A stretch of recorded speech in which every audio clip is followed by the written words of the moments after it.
it started. Okay, so this, it seems like, especially when you have lots of candidates. If you only have two candidates, actually, interestingly, if you only have two candidates, there's no difference. No method. They're all the same. You know, all the methods we're going to look at, they're all the same with two candidates. So it's only when you have three or more candidates that it matters. And yeah, the more candidates, the more unfair it feels that the plurality is. Do you have any other observations or comments that you noticed? I know it's early, but okay, let's see. Da, da, da, da, da. So what about number 6? So last one, and then we'll move on to, I've got a couple of things that, I've got actually quite a few things, see how far we can get. So the last one, number 6, describe a situation in which you were asked to make a choice or to vote using the plurality method. Do you think the results were fair? Does anyone here have an example of a plurality vote that they had to make? Yeah, you had one? Usually with the cross-country team, we have to go run every day, and usually pick a route where we're going. I'll typically come up with something pretty complex, something that goes around town. Interesting. Something interesting, right? Yeah.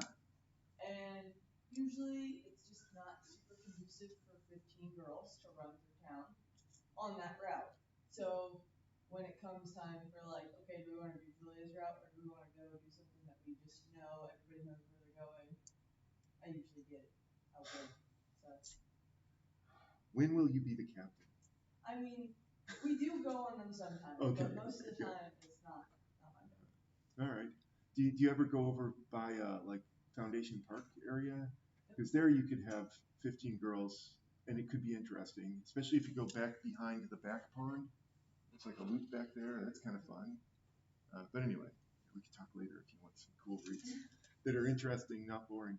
Oh yeah, interesting. So then you vote. So you actually sort of say who wants what, but it's only 2 choices usually, or are there more than 2? It's usually 2. Okay, so usually 2. So so with 2 choices, really there's not fair. That's more a frustration with how boring your teammates are, not so much a unfairness due to the voting method. Does anyone else have something that came to mind with where you had to vote and you're like, well, it's no fair. It's like not the way it should be. Yeah, what did you have? Choosing somewhere to eat with friends. Is there oftentimes more than 2 options? Okay, and then you have to vote, and usually it's like 2 want this, 1, 1, and 1, and the 2 win, even though they're a minority. So fascinating. Okay, how many friends do you ever go out to eat with? 5. Okay, so the 5, that example that I just gave might be something that would happen. Yeah. Interesting. Okay, so 5 people. Yeah, how do you make a good decision? So maybe next time you could pull out, well, after we go over some of these methods, you could, here, I've got these ballots for you, and I'll tabulate the results. I have the Excel spreadsheet. So, well, oh yeah. Oh, that's right. We're going to vote to see whether or not Sydney is going to be, but very nice. Yeah, this, by the way, so, anyone else? I've got my own example, but I didn't want to, because usually when I give my example, everyone's like, oh, I'm done. So, does anyone else have an example? Well, the faculty, yeah, I guess I shouldn't have said I had one, but the faculty, in faculty meetings, we're oftentimes asked to vote for things. Most of the time, it's one or the other. It's like yes, no, things like that. But every now and then, we're asked to vote for, like, I don't know, you're voting for someone on a committee, like a representative to the board of trustees, something like that, and there'll be 3 candidates or 4 candidates or what have you. And in those situations, I always feel, especially when I hear the results and it's like, well, 30% preferred this person and they win. It doesn't make sense. Or worse, the worst thing that happens is whenever they ask us, they say, we need 2 representatives. Let's just use the board of trustees. 2 representatives for the board of trustees. And so they'll give you a slate of like 5 candidates. Vote for 2 of them. And then they go through the thing. It's just, though, it's horrible how it's not been thought through how the voting method works. And I just have to think, well, it doesn't matter. But it always bothers me because I know that there's a better way, but I'm not going to get into it with my boss. So it just happens. But anyway, so let's go back to our chicken patty example here. So you can hang on to that. I know you all did it. Yeah, I don't know what to do with homework at this for you guys. I mean, I'll figure it out. If you guys aren't doing it, then I'll start collecting. So let's go back to the chicken patties and pizza thing. And so I just wanted to review what happened last time with our vote. Because I thought that it was a little bit unfair that pizza won, because pizza only had 5 votes, and 5 is not a majority. And I liked Zane coming up with another method, especially, wait, was this the actual, or did I have to fudge this? No. That's the actual, really, that we actually ended up with the Zane method that chicken patty won. That's amazing. Thank you, Zane. But um, but I guess that what I wanted to take a look at was why this might be considered unfair. And I took a look at it, and unfortunately, well, there's a couple of reasons why it might not be fair. But to make it super clear, I wanted to demonstrate one thing for you, and to do that, I do have to fudge the numbers a little bit. So let me just show you what this looks like. So this is the preference table that you came up with, or that we came up with. There are our numbers. I'm going to change one person's vote, just one person's vote. And by doing so, I think it's just one person. So it's this person. I don't know who you are. Sorry, I'm going to disenfranchise you, but I'm going to take you and I'm going to lump you in with this person. So we're just going to change your 2 preferences at the bottom. So I'm not going to change your first place. So take a look. There's the original, and then here it is after I've doctored it a little bit. Now, the only reason to do this is and we do this in mathematics quite a bit, is we ask, what could go wrong? So when we ask that question, like what could go wrong? What would be unfair?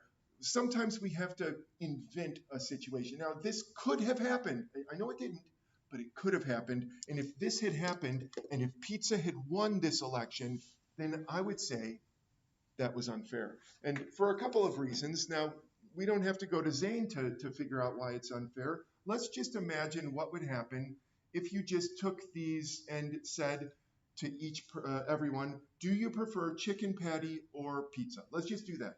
Which one do you prefer, chicken patty or pizza? So chicken patty or pizza. If those are your only options, these 2 people, they're not going to just give up.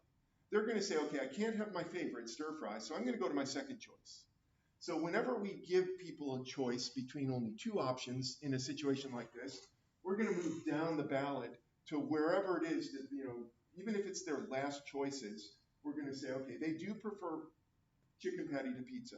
So that's one of the nice things about having the entire preference table, is that you can capture everyone's ideas, even when it's just, what would you prefer between these 2 options? So chicken patty pizza, which of those would win? Chicken patty. Wait, but pizza has 5 votes. It doesn't matter. Well, it's because of the 6, right? There's going to be 6. Because these 2 are going to vote for chicken patty. These 2 will vote for chicken patty, and these 2. So it'll be 6-5, chicken patty will win. So if you have a head-to-head, if you will, or if just you square off chicken patty versus pizza, chicken patty wins. Now, I want to point out that this is what we do in sports, isn't it? Whenever we have the Final Four, or not the Final Four, round robin tournaments? Round robin tournaments are like this. We don't pit all of the teams against each other in one big soccer match. We do it one team against one team, and then this team against that team, and then this team against that team. It's very unusual in sports to have multiple teams competing at the same time. It happens in track. It happens in swimming. You can think of, if you've ever done track or swimming invitationals, you have like 5 or 6 teams and you're scoring points. And actually the points you score is very similar to the Zane method that we had, where the first place swimmer or runner gets 10 points, 5 points, whatever it is for that particular event. And then second place gets fewer points, and so on. But anyway, in this case, I just want to run this sort of like a round robin tournament. So let's go ahead and see what would happen if we did this again and had people vote between, how about pizza versus stir fry? So who would win if we just gave people those 2 choices, pizza versus stir fry?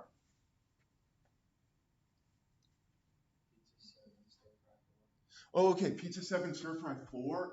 Okay, so what you have to do is you have to think, especially with these people, who would they vote for? Well, they're going to vote for stir fry. These two people are going to vote for pizza. That's pizza, obviously. Stir fry. Well, zeros. So, but you can count it up. And so the pizzas are going to be 7, stir fries 4. So pizza would win that. So you see what I'm doing is I'm just head to head, sort of like different games in a tournament. If it's a round robin tournament, am I using that term correctly? Round robin means every team plays every other team. Is that right? I don't know. Sporty people have to help me out here. You're a cross country runner. You're like, well, you're like the Zane method, right? Because whoever goes across first, oh, you get a place number, and then you add up the place numbers for your top 5. Yes. Okay, and so then whoever has, it's like golf, the lowest score wins. Yeah, so that, but it's similar to the same method. Well, not exactly, but it's sort of similar. But round robin, I think that means because like a bracket, the NCAA March Madness, that's not round robin. That's a bracket where you play and you're single elimination. That's what that's called, right?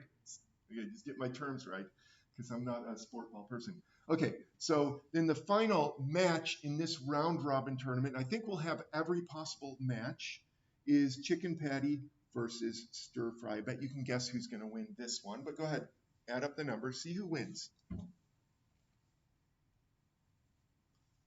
Did anyone do it? 9-2. Wow, 9-2. Chicken patty dominated. So chicken patty wins that. So I just want to point out that if this were a round robin tournament, then chicken patty, like boxing matches. Okay, so like a boxing matches, you could say chicken patty beat pizza. And you could imagine some boxers, or MMA, is that a thing? MMA fighters, maybe they'd say, I'm chicken patty, oh, I'm pizza. I don't know. Anyway, so chicken patty wins 2, pizza wins 1, and sadly stir fry wins none. Wins 0. So in this sort of way of looking at things, chicken patty dominates. Chicken patty can beat anyone. Chicken patty is the big bruiser who can crush anyone in the octagon, or is it the hexagon, whatever it is. I keep mixing my metaphors here, but chicken patty is going to beat everyone. So here's the first sort of fairness criteria that I wanted to sort of to offer you, or to as an idea, and that is that if chicken patty can beat everyone individually, if chicken patty goes up against pizza, it wins. Chicken patty goes up against stir fry, it wins. Then chicken patty should win the whole thing. Doesn't that make sense? It would make sense that that would be fair. Because if you gave people the option between chicken patty and anything else, they prefer chicken patty. So I feel like that would mean that chicken patty should win. So this is, a second. I have a blank. Did I not give myself a blank? I did not give myself a blank. Where is a blank? Oh well, this is close to blank over here. We'll do this one. I know, just ignore that word up there. There, now you can't see it. So this is the first of what we call the fairness criteria. So you have one method. I'll put that over here. Methods. Method is how do you determine a winner? Who is the winner? And the very first method that we looked at was the plurality method. Plurality. There are going to be 4 more. 3 more that you're going to, there's 3 more that we're going to at least introduce today, just briefly, so briefly that we're not going to really study them. I'm going to give, your job is going to be to do those. So we have 3 more, and then, and so we'll go on, let me draw a line here. And then over here, we're going to call these just a minute. Fairness criteria.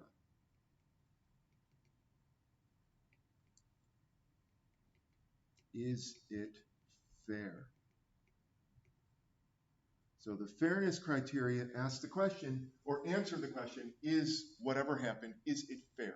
Is it fair? What happened? So number one, here are the two. There's going to be 4 of these as well. So today, though, I just wanted to, I'll name this one. The one that I just named, so here, I'll go back here just to illustrate, and then I'll put it up here. So this, oh, there is sort of a blank. Well, whatever. Okay, so over here. I'll just put it up here. So this is called the Condorcet. I'll put it back on that other slide in a minute. Condorcet criteria. I guess it's a single, so it's criterion. Condorcet criterion, all that says is that if one candidate can beat all others in head-to-head, I don't know if I should hyphenate that, too late now, matches, like in a round-robin tournament, if you have a candidate who is undefeated in head-to-head matches, if you have a candidate like that, then that candidate should be the winner.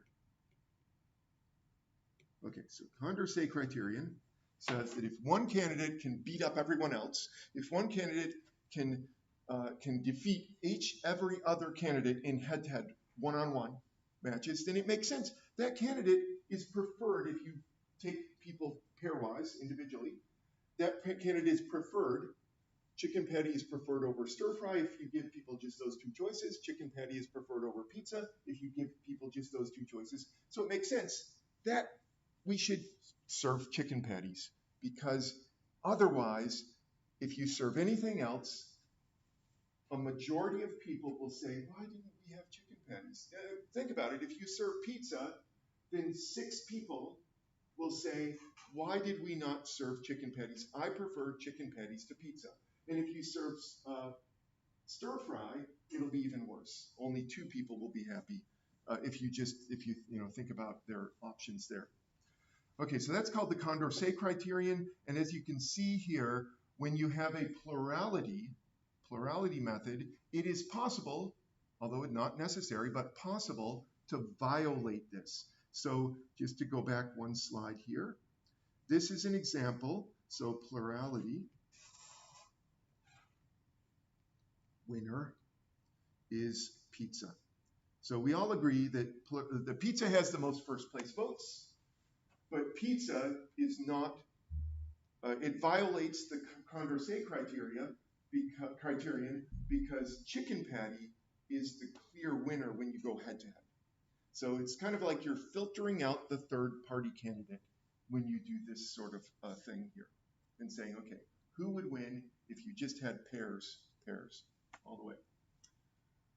Okay, so hopefully let me put this on my list here, and then we'll see if we have questions about this. There we go. Is it fair? Number 1, we're going to check the Condorcet criterion. Sorry. Greek is weird. Plural is. So there it is. So I don't know. Does anyone have any questions or concerns, or you're like, what's going on here? You got an idea of what it, we'll practice Condorcet, don't worry. You're thinking, I don't know if I can remember this. It's okay, we'll have plenty of time to practice it. Okay, before we do that though, so we're gonna change gears slightly. Let's see, not really. Let's see, where's my, did I put the list on here? I hope so. I did not. Where did I put my list? Oh, I know where my list is. It's on a piece of paper, right there. Okay, before we do that though, I wanted to point you to this page. Give me a sec. It's in your book on page 6 and 7. You will see, let's see, once I get this up on the screen. By the way, this will probably crash my computer, so just be prepared for the computer crashing. Okay, so here's 6 and 7. Let me get this to look a little bit better. There we go. Okay, there it is. So I think that I didn't ask you to deal with this number 10. Um, oh, that's the research question. Just a minute. This is in the teacher notes. Okay, yeah, I guess the research question is here. I guess I probably should have made you do this one because this one's interesting. But anyway, you can see on page 3, the research question asks about third-party candidates and what happens. So when you have two candidates, it's really not an issue. You don't have an issue with elections with two candidates. Well, we do in America because we use this crazy method of the electoral college. More about that later. But in two-party, in three-party or more, you can have a variety of interesting things happen. And so looking back at the beginning, there weird things happened at the beginning of our democracy. So 1796, 1800, you had all kinds of weird stuff. But then in 1804, we started not having um, multiple people. And so here's what happened is that Jefferson won in 1800, and he didn't. And prior to 1800, the second place person was um, the vice president, and he said, "I don't want." Well, if you've probably heard the musical or seen it, Hamilton. But anyway, Burr, he's like, I don't want to be.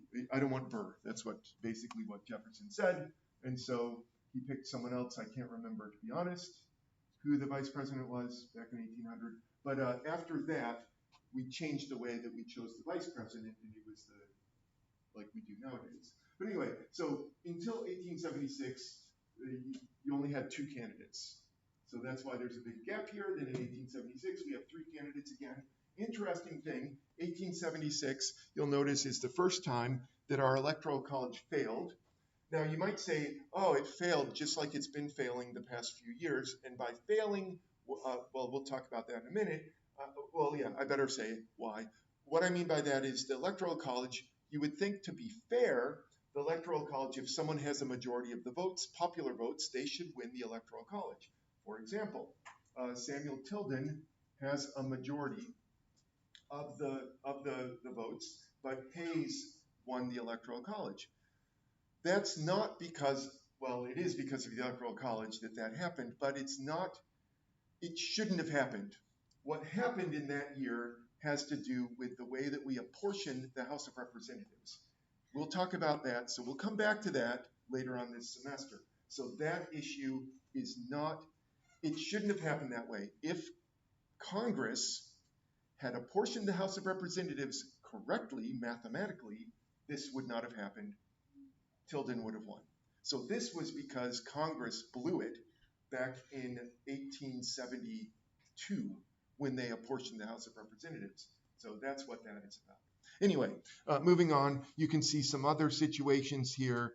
So most of the time, actually all of the time, the person with the popular vote seems to win until, let's see, we have Harrison and Cleveland. Is that another situation? Yeah, so another situation where you have we start getting the Electoral College out of sync with, where are we? Sorry, oh, right there. Yeah, this one.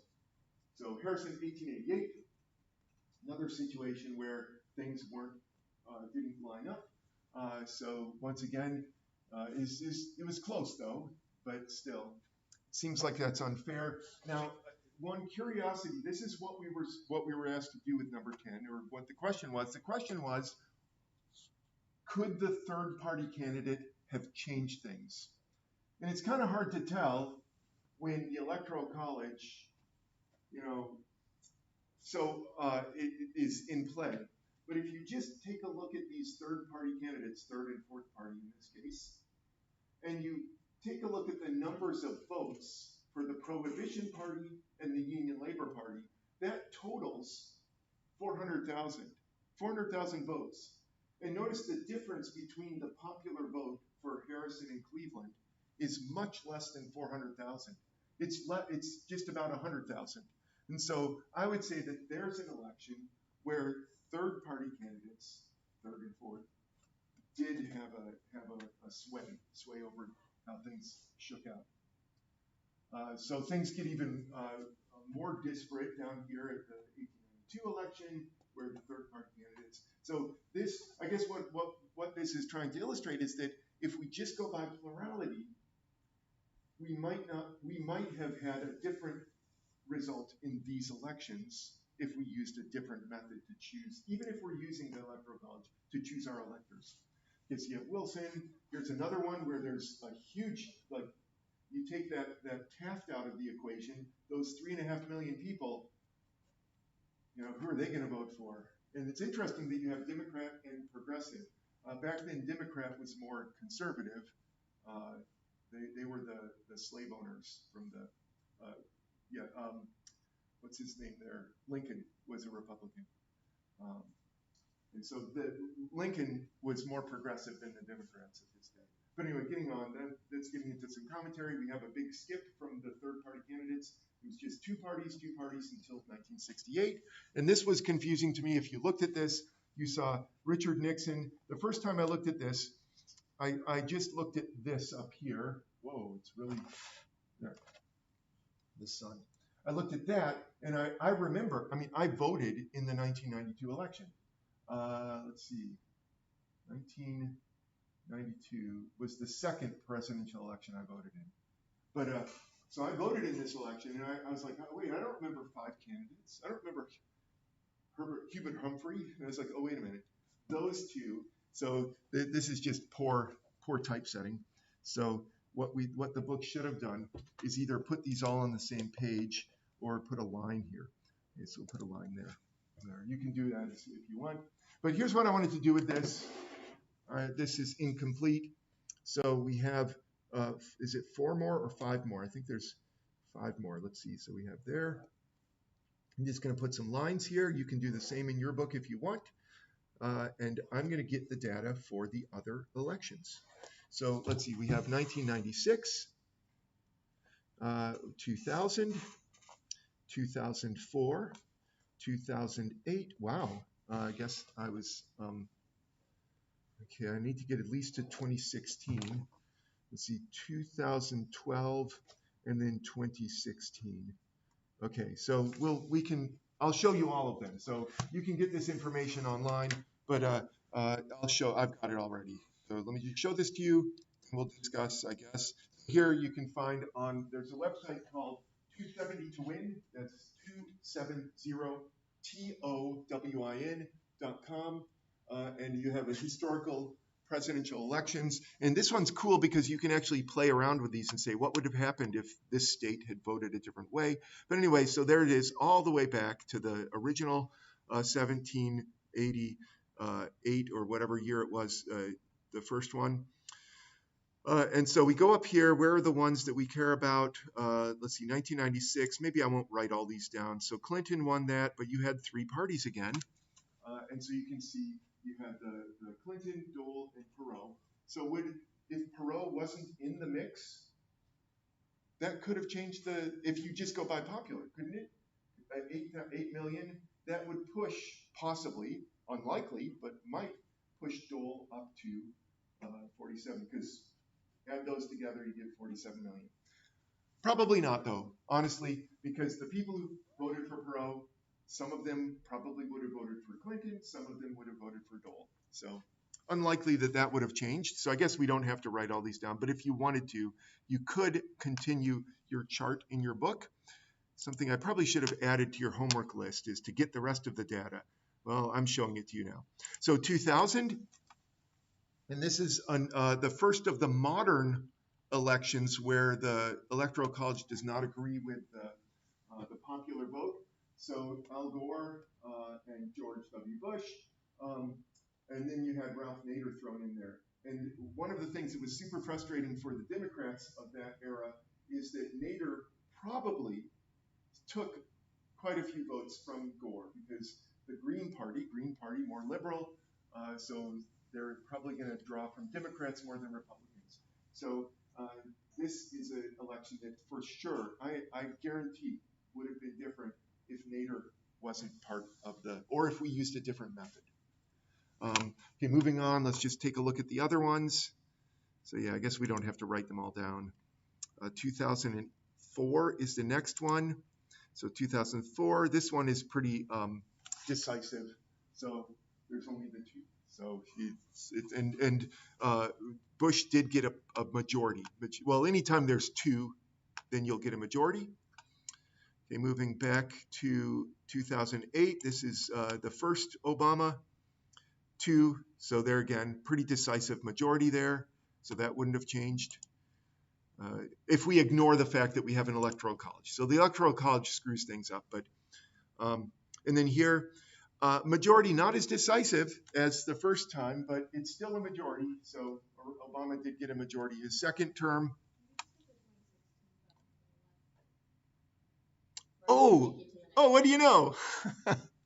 Yeah, it's really little up on my screen here because I only see a thumbnail of what you're seeing. Thank you. You're like this old guy. I know the feeling. I remember when I was your age and I'd see old people doing stupid things. Oh, yeah, that is so much quicker. Like I remember my advisor in graduate school, it's like in the 90s, and I would sit there and he'd have his computer and he'd do these things on his computer. I'm like, you could just do it. Then I was like, I'm not gonna interrupt him. Thank you though. Thank you for letting me know because I'd rather know that there's a quicker way. Okay, so yeah, so here's this is Trump, his first term, maybe his only term. We'll have to see this fall. And so you can see here, here's another situation where these third-party candidates probably made the difference. You know, you've got a libertarian now. Oh, no, I shouldn't say that because libertarian usually that's more conservative. You know, like I want my guns. And then the Green Party is usually more liberal. And I don't know about this independent business, but so might have made a difference, might not have, but it could have. But here again, you have a situation where Trump had fewer votes than Clinton. So it really bothers me when that happens, to be honest. Even if I like the candidate or don't like the candidate, it just bothers me if you have that big of a gap there. It's 3 million. 3 million is the number of votes. It's a huge, huge gap. And then Biden's election, third-party candidate there, probably didn't sway things though, because you know the gap there was pretty darn big there. So what's going to happen this year? Let me see. Now I do have to go back. Oh no. Maybe if I just click this. Oh, I can't see. Oh yeah, this is it. 2024. So you're asking what's going to happen this year? Well, your guess is as good as mine. But you can play around with this if you go to this site and say, what would happen if Pennsylvania voted Republican? You know, then you have this situation, or Democrat. So you can sort of change things and see what's going to happen. So this is why no one cares about Ohio anymore. Back in the olden days, back like 20 years ago, Ohio was like Pennsylvania and Michigan. And we switched back and forth. Not anymore. We've become red. And so no one cares. They only care about these 6 or 7 states there. Okay, so that's the rest of the story with that. Okay, so what's next? What do we have here? Okay, we have time. So what's next is that I don't want to teach. I want you to. So I've got this sheet. I've got several things here. So this sheet is for you. What I need you to do is I need there to be 3 groups. There's 10 of you, and I know 2 of you are not here. So we got Chelsea and Audrey to worry about. So we need to make 3 groups, and one of the groups needs to claim Chelsea as their own, and one of the groups needs to claim Audrey as their own. Once you have chosen your groups, I will randomly choose one of the 3 others. So we have 4 methods that we're going to consider. One of them is plurality.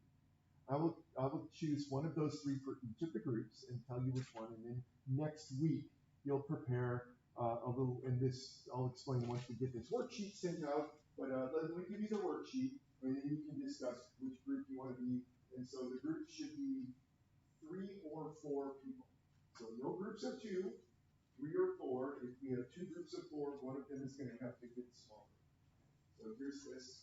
So first of all, get your group. Find your group, and then we'll talk about what we're going to do with this sheet. Because you're going to do something with it right now once you have your group. So figure out your group.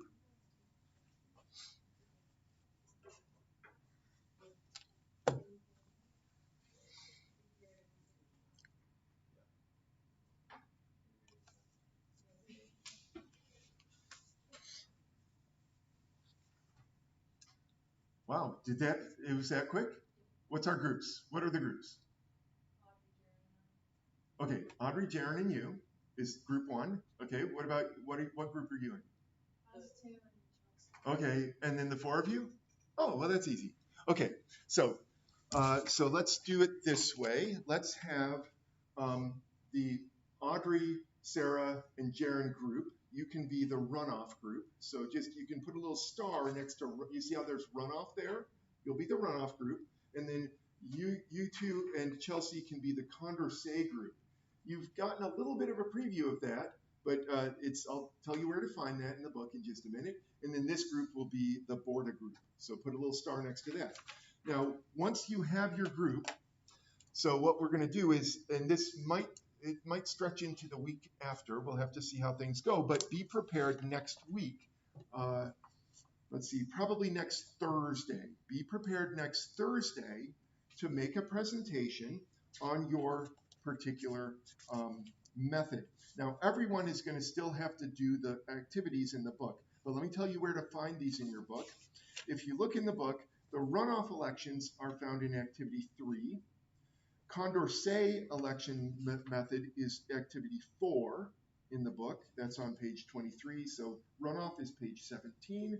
Condorcet is 23. And then Borda over here is the next one, which is page 31, activity 5. So it's 3, 4, and 5.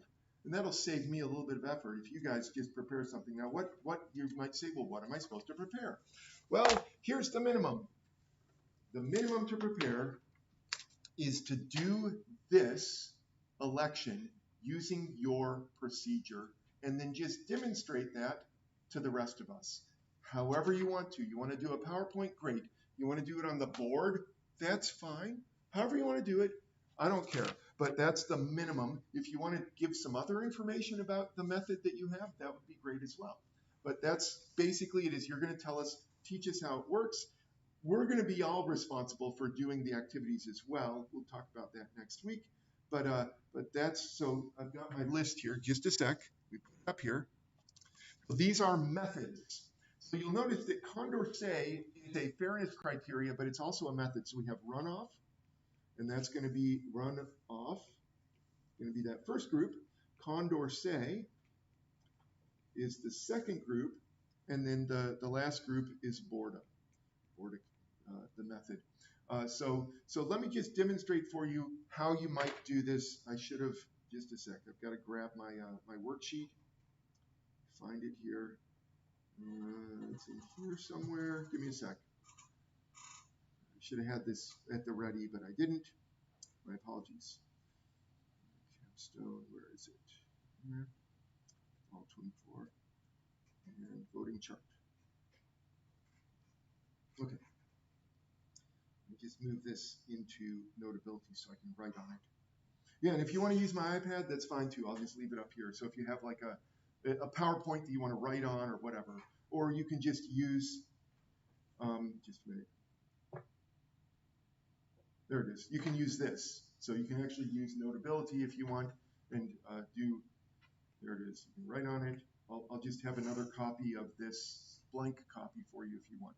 So I'll have, it'll be okay. Okay, so let me just show you, remind you how you do the plurality method. So the plurality method, what you're going to, also, sorry, got to back up. Since I've given you this, we need to create a story. So I did the hard work. And you might say, how it's so hard about making this chart? It was hard. It took me about 45 minutes.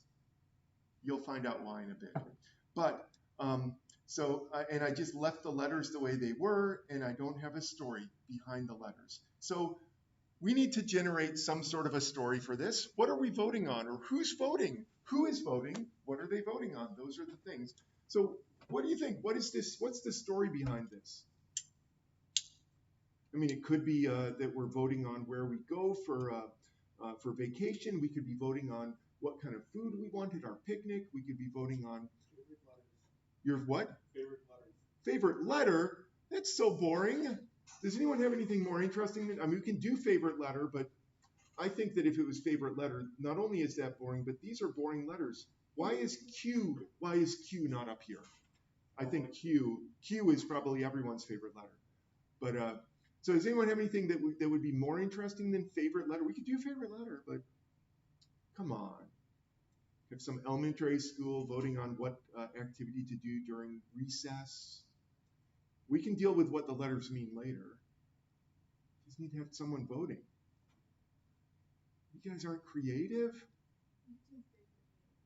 Oh, I like it. Favorite animal. Okay, so there's so who's voting? So favorite animal. Favorite animal. And so who is doing the voting though? Is it like an elementary school? Is it some extended family? But you're gonna have to, well, not all of you, some of you are going into teaching. You're gonna have to do this all the time. Come up with some scenario because it's boring to just have a chart. So, okay, so it's some elementary school. So this is Mr. Mr. Griswold's third grade class. Very good. Okay, so Mr. Griswold, favorite third grade class are voting on the favorite animal. And so their choices happen to be dogs. Now we have to come up with something for C. What is this C? Cat? Oh yeah, that makes sense. Cat. Okay, then we have H, horse. And then what would L be? Lemur. Wait, what? Wait, oh. Yeah, I like lemur. Okay, lemur. Yeah, I like lemur. Okay, we'll go lemur. I like that, yeah. So you got some normal animals and you got the lemur in there because, of course, you know the kid who's choosing lemur. Like, I like cats, I like dogs, I like lemurs. That was probably me when I was in third grade. Okay, very good. Okay, so we've got our things. Nice, so that makes it more fun, isn't it? So now what we're going to do is we're going to figure out who has a plurality. So to do I know you know this, but I'm just doing a quick demo. Plurality means the most first place votes. So to figure out who has a plurality, you just have to figure out how many first place votes everyone has. And so I will do it like this. I will say cat has, let's see, notice that the cat has 6 first place votes. Then the dog has, it looks like, here I'm going to change colors just so that we can see this in case you're not sure. The dog has 3 plus 4, which is 7 votes. So everyone's good with this? So you understand how I'm getting my 7? So you'll have to explain this for your method because each method is a little bit different. And then we'll do the other 2. This is not going to take long at all. The next thing is the horse. I was kind of expecting hamster, but horse works as well. So horse gets, let's see, horse is going to be 2 plus 2 plus 2, which is 6 first place votes. And then finally, we have the lemur. And the lemur has 5 votes. And the plurality is the most first place votes. That's all it is. So you'll want to do something similar, that is, tell us what your method means, how do you determine the winner, and then just show us who the winner is. So in this case, the winner would be dog. Dog is the winner for the most first place votes. By the way, let's just do a side note about this problem. How many students are in Mr. Griswold's class? 24. That's a huge class. Talking about elementary, don't they top out around 20? I just can't imagine having 24 third graders running around. Whew. Okay, so there are 24. There are 24 students. Oh, bonus question. Since we're talking about plurality, it feels like it's like a majority, right? Majority and plurality, they're related. What would a majority be for this class? Yeah, there's 13. So for you to get a majority, you would have to have 13 votes to make a majority. Very nice. So you understand, at least with this isn't the only thing that you're going to have to do this weekend. This is pretty easy, though, really not difficult. You're going to look up in the book your little section, sort of, you'll do the preview of it, and then everyone is going to have to do the activity after you explain what this is. It's really not that difficult. And if you do have confusion about your method, like you're like, I don't understand Condorcet, come talk to me. I think you probably could figure it out even in the next 2 minutes. Okay, so that's first thing, and you can see I've got more papers for you. I've got the papers for, oh, wait a minute, Chelsea, I'll see her tomorrow, I think. She's in Provo, and I'll see Audrey tomorrow. I think wait, is Chelsea in Provo? I'll have to check. Yeah, okay, so I'll just keep these in a little stack. Here we have the Audrey stack, unless, well, no, let's just make sure that it's consistent. We'll just tell them I'll email them and say, I have your papers. But here, this one is the Chelsea stack, and I've got the Audrey stack. So this second stack, I think I remember, I think I told you about the standardized test practice stuff that we'd be doing. So this is the first batch of problems of that nature. And I've got these so that you can square them off and fold them into a little booklet. And then if you have if you really can't read them because your eyesight is like mine, then I can print it off bigger for you. But I tried to cram it on small pages. So it's like a little booklet here. So here, let me just get these out.